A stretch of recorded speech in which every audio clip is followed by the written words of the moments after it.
Hello, my name is Richard Pugh, and my partner and I today will be discussing a topic that has probably been on everyone's thoughts and prayers in 2010, and that's Haiti. Haiti is one of the poorest countries in the Western Hemisphere.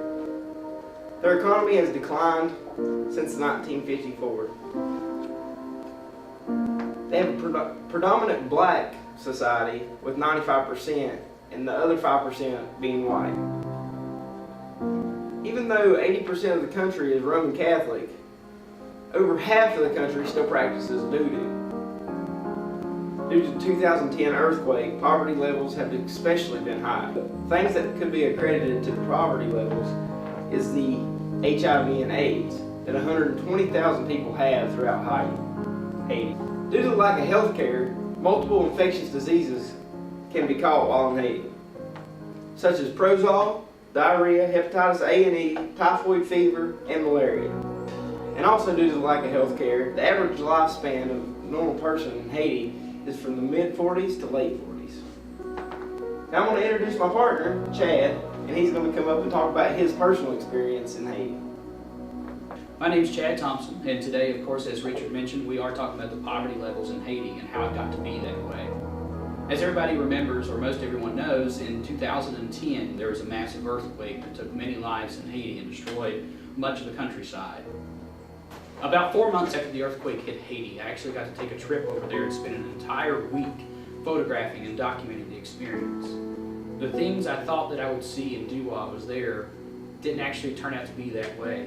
In fact, I learned a lot of things about Haiti during my time and experience there that I didn't see on the media or on the news related programs that would describe Haiti in the way you would think they would. In fact, Haiti was the total opposite of what I saw on the news. From the images that I produced while I was there, I felt like we're more unbiased. And as you can see in a lot of the images that will be sliding up beside of me, the poverty levels in Haiti were terrible, because just to imagine the appearance of these images is one thing, to be able to see these images and experience it in the visual sense, but the smells and the personal sightings and the interactions amongst the people was a whole nother journey. For example, in this image you can see in the streets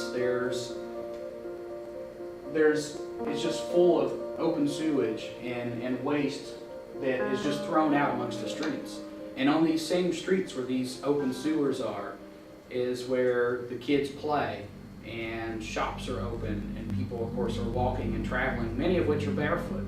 And also food is cooked on the sides of these streets. Many animals, as graphic as it may sound, that are eaten are even slaughtered right on these very streets where food's being prepared, or children walking barefoot. There's glass broken all over the place. It's really a mess over there. And part of that is because their government really has no care for the Haitian people. In fact, as soon as the earthquake happened, the president of Haiti fled immediately and has rarely been seen or heard from ever since then. The United Nations in Haiti has a very strong presence.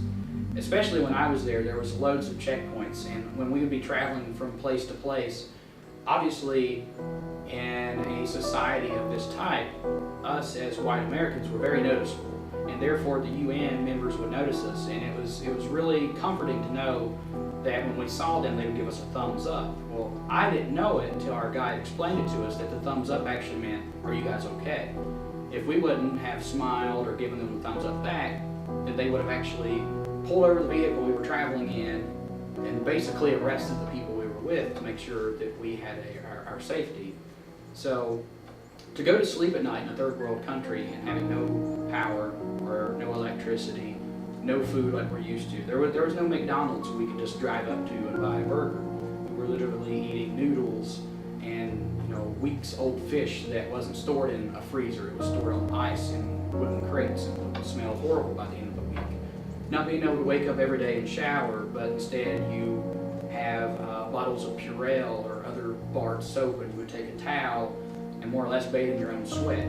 It was a new experience that I'm glad to have experienced, because now I can bring that story back and explain to everyone else. But until I experienced these situations firsthand, did I actually truly understand how the circumstances really were.